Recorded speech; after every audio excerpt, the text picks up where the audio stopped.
Welcome everyone, my name is Elawa and today I'm making a small video, like not something with really good content or anything like that. No, just a small calm thing. And today I just wanted to, I'm gonna remove that first, to make a small tour of what I did on the Minecraft films of a friend of mine named Bring. So yeah, so let's get started. And and this first, yes, I know it's a bad cobblestone bridge, but I thought it was going nice. It was looking nice. And this place is very original. It may look very strange in the way that originally there was the world border. The border was sitting just right there between around this place, and it was why I had decided to make my little home there, because there was only a little part of this hill which was very secure in order to make myself protected from the monsters and everything like that, with only this small bridge to as a unique access to the rest of the mountain. And so the world border was where these blocks are today. So since the last time I came here, um, the admin has expanded the world border, and as such, I have a whole new space to build on. And even though I'm not really motivated to do this, I think I may come back here one day. And so there are strange things like these holes, because the world border was here at first in this small observation post, from which we can see a huge sugarcane farm. Okay, so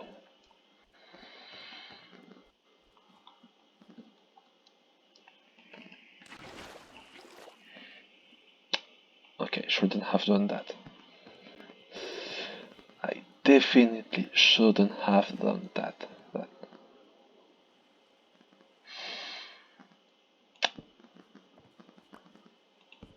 Yep, everything is under control. Everything is under control. If I keep telling myself that everything is under control, maybe things will effectively be under control. So here we have some bamboo.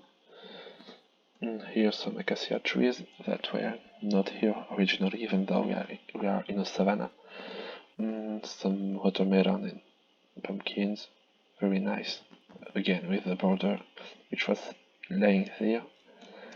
A small fun fact: you can see in the distance that there are boats, and I had used these boats in order to cross the border, just to see what was behind. Of course, I was dying when I crossed the world border, but I still found that these were fun. And oh god, oh no.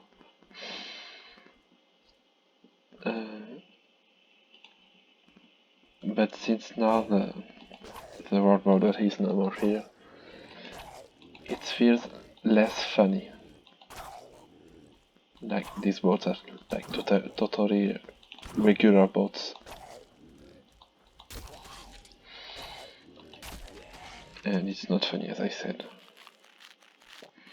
And because of that, since I had only placed torches in the part that was within the world border, I have quite a zombie problem. So Yeah. Here we have a netherwort stand with a barrel. I love barrels. I feel like they're more practical and blend more into the place than chests. And I feel like I like this place. It gives like a sort of corrupted look, like nether oozing from an unknown place into the overworld.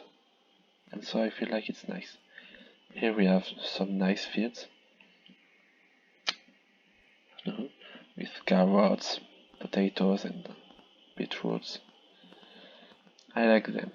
I really like them. I'm proud of them. And the terraced fields, they fit well for a mountain environment. And again, powers and things like that.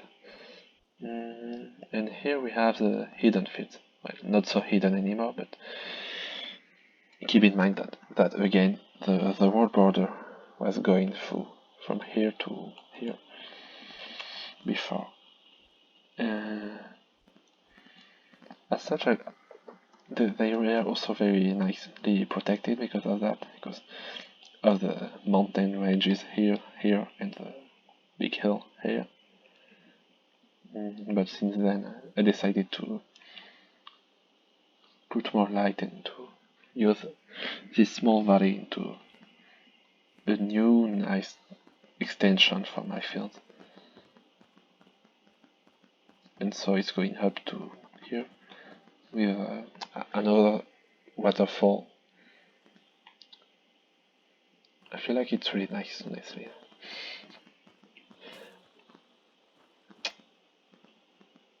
I'll deal with that later. So it's like in that meme, that meme of a man who says it ain't much, but it's honest work. I'm feeling like that. So here we have a few barrels with seeds and some wheat. Normally there is also bread in there, but I took it. And here is a bone meal. And here you can notice a small secret barrel in which you can put seeds or anything vegetal. And there is a hidden composter with the items are brought into it by a hopper, and then the composter does its own thing, and then another hopper puts the bone meal into this barrel. And so, thanks to it, I have 2 stacks of bone meal, even if I don't really need it for now. I still find it nice. It's always useful, even to make a white dye or things like that. Here there is a door. I will show you later what's behind. But first, let's climb.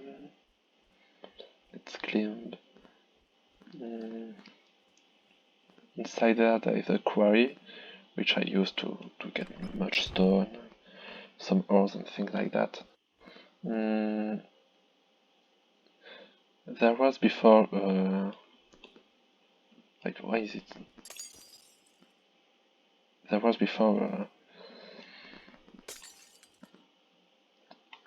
water elevators. I don't know why there is ice. Maybe someone with a frost walker came in. That may be why it's not working anymore. Yep. So with one magma block to go down and one soul sand block to go up. And yep, it's going. It's going quite deep, like to the bedrock basically. And yeah, that's just a normal quarry. Yes, here you can notice as well there's a portal, which is far away from the rest. And yeah, so let's begin. Well, no, we already began. So let's continue. Here is a very small and very ugly house with crimson wood and acacia, and here's a little bed. Here is actually my very first spawn, where I slept at first. The chest with a nice little flower and a bell. I can't stop doing that, I'm sorry.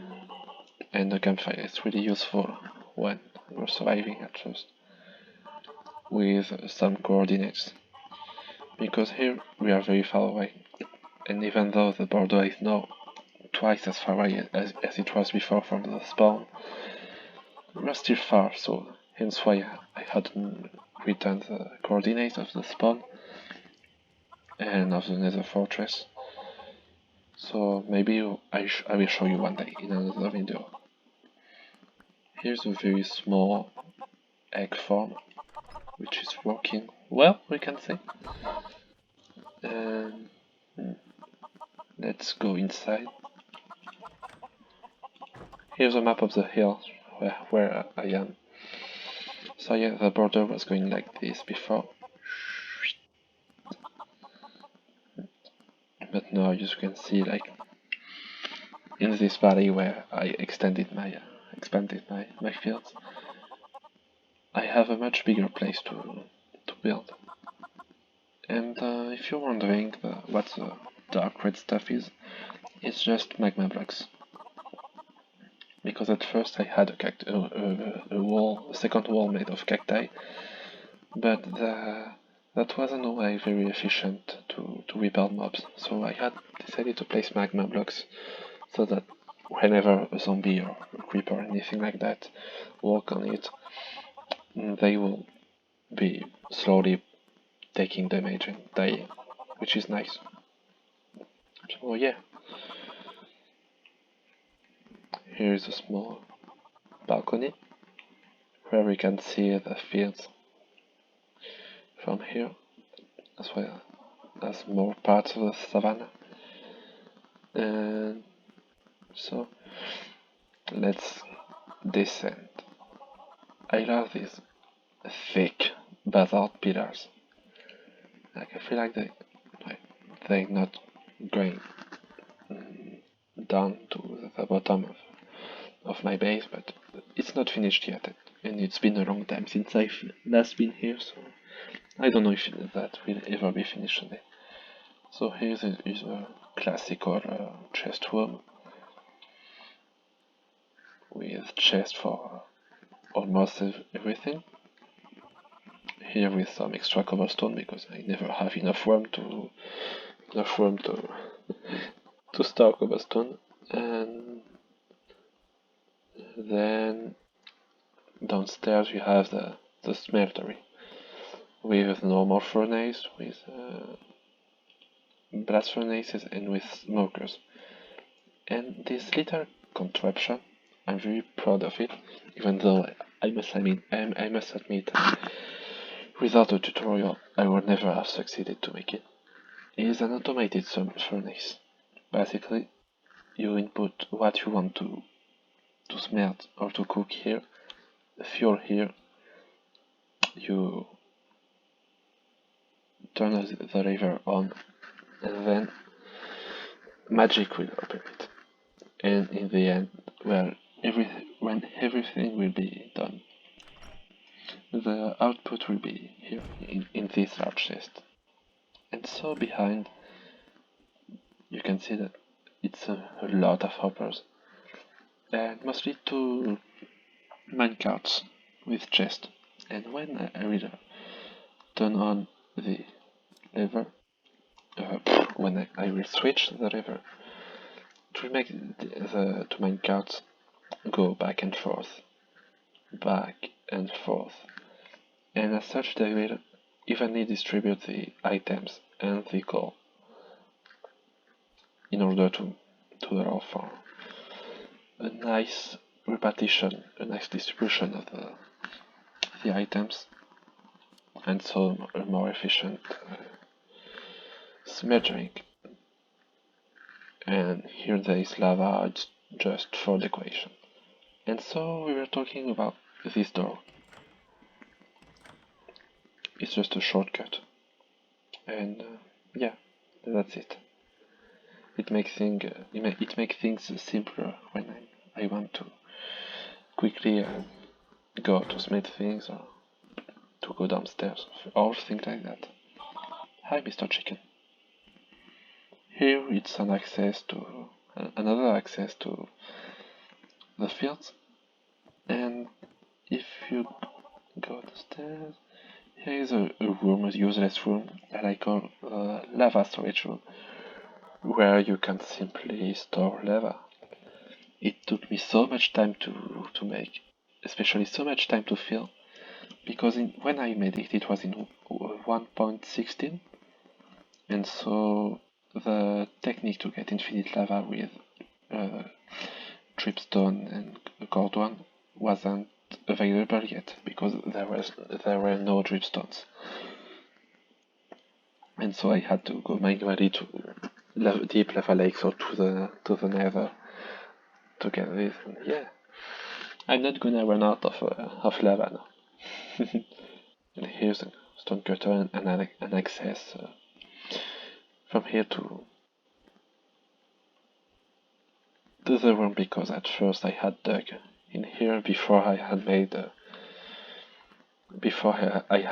big stairway.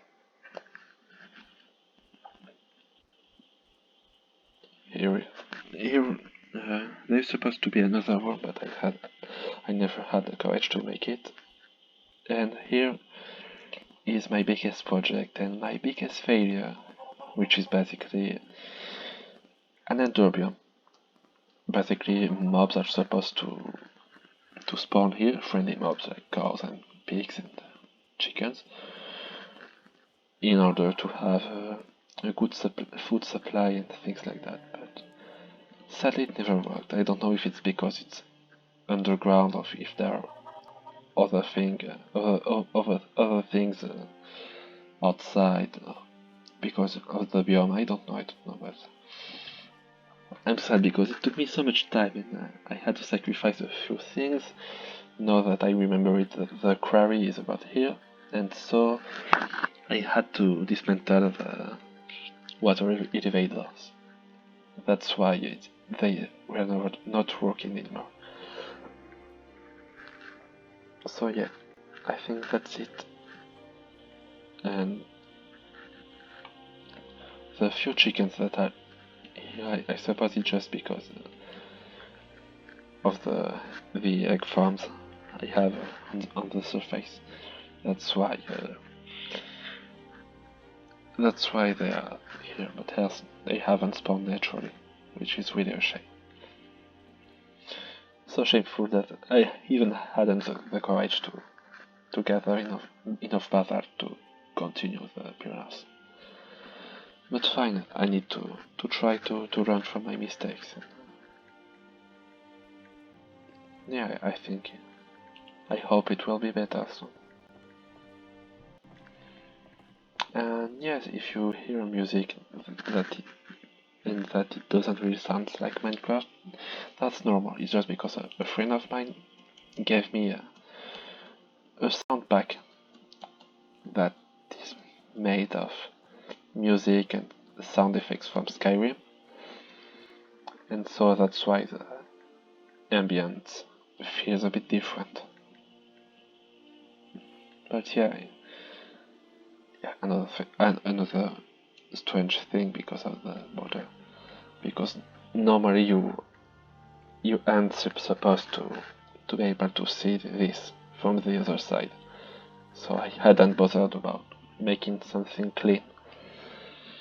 That's why it's looking ridiculous today, but it's fine.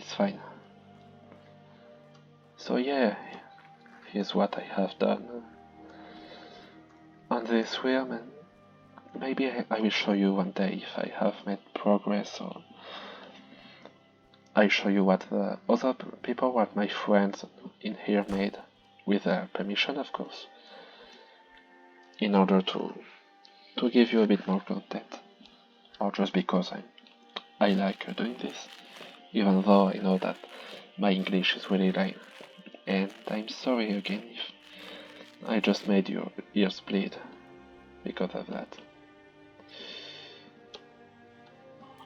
Energy. So I think that's all. I'm wishing you a good day or a good evening or a good night. Mostly a good night because I'm recording this at 2 a.m. French time, so yeah, not really the best thing to do, but I think you're starting to get used to it. So yeah, I wish you a great night and see you later.